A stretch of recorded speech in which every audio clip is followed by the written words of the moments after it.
Look at your hand right now. Really look at it. 5 fingers, smooth skin, that small dip between your thumb and index finger. It looks finished. It looks like the final product of something very old. But it isn't finished. Not even close.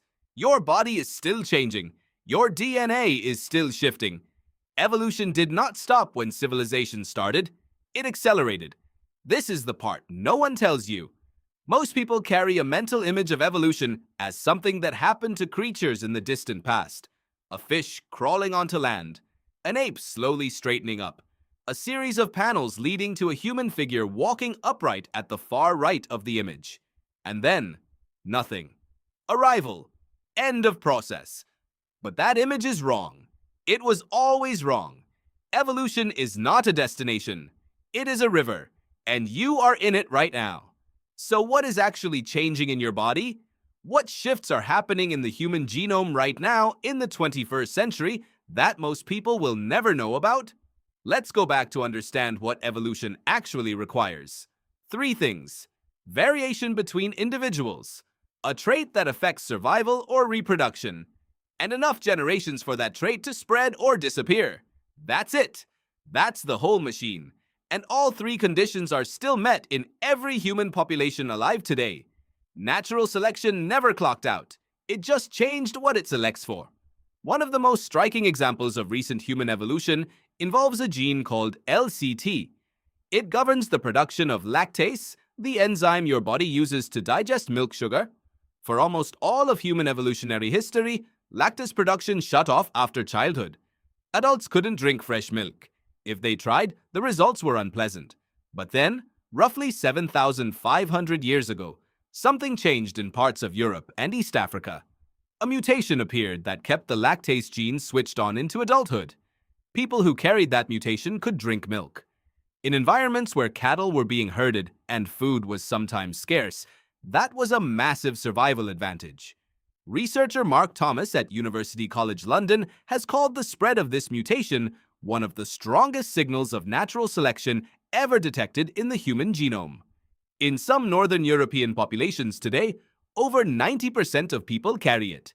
That mutation did not exist in your distant ancestors. It spread fast. It spread because it helped people survive. That is textbook evolution. It happened in a historical eyeblink. It is still happening. But milk digestion is just the beginning. Your immune system is one of the most actively evolving systems in your entire body. Researchers studying ancient DNA have found wave after wave of selection pressure driven by infectious disease.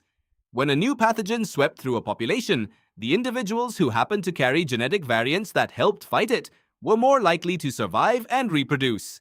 Their variants spread. Over generations, entire immune profiles shifted. Researcher Luis Quintana Murci at the Institut Pasteur in Paris has published work showing that more than 30% of genetic adaptations in modern humans are related to immunity and resistance to infection. 30%. The Black Death, smallpox, malaria, cholera. These were not just tragedies, they were selection events. They carved the immune landscape of your genome. You are, in part, a product of every plague your ancestors survived. Here is where it gets even stranger. Evolution is not only happening at the level of survival, it is happening at the level of reproduction. Traits that help people have more children, or have them earlier, or raise more of them to adulthood, are under selection just as surely as traits that prevent death. Researchers at the Framingham Heart Study, which has tracked the health of thousands of people across multiple generations, published a landmark paper finding detectable directional selection happening in a living American population right now. Women with slightly lower blood pressure, slightly shorter stature, and a slightly earlier age of first pregnancy tended to have more surviving offspring. Those traits are incrementally being selected for. Not quickly, not dramatically, but measurably. The math doesn't lie. Your genome is not static. Pause on that for a moment. This is not ancient history. This is a population that ate fast food and drove cars and went to hospitals. And natural selection was still operating inside it. Now here is the question you are probably asking. Does any of this matter? Are the changes fast enough to actually mean anything? And the honest answer is yes, for 2 reasons. The first reason is that recent evolution is shaping your health right now in ways medicine is only beginning to understand. The lactase mutation is just one example. Variants in genes related to sleep duration, skin pigmentation, disease resistance, metabolism, and even educational attainment show strong signals of recent selection in different global populations. Geneticist Joseph Pickrell at the New York Genome Center has helped map dozens of these variants, showing that human genetic diversity is not some ancient relic. It is a living, ongoing record of different populations adapting to different environments, pressures, and histories. Your ancestry is not just your origin story, it is your adaptation story. The second reason it matters is philosophical. It changes who you think you are. There is a version of the human self that feels finished, designed, arrived at. You have a body that works, a brain that thinks, a lifespan that ends. The story seems complete, but evolution says the story was never about you individually. It was always about the lineage. You are a temporary configuration in a process that has no ending. Your body is not the destination. It is a draft. A remarkably functional, incredibly complex, deeply beautiful draft. But a draft. This does not diminish you. It situates you.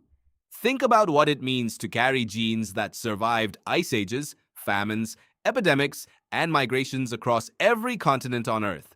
Every single person in your family tree, going back millions of years, survived long enough to reproduce.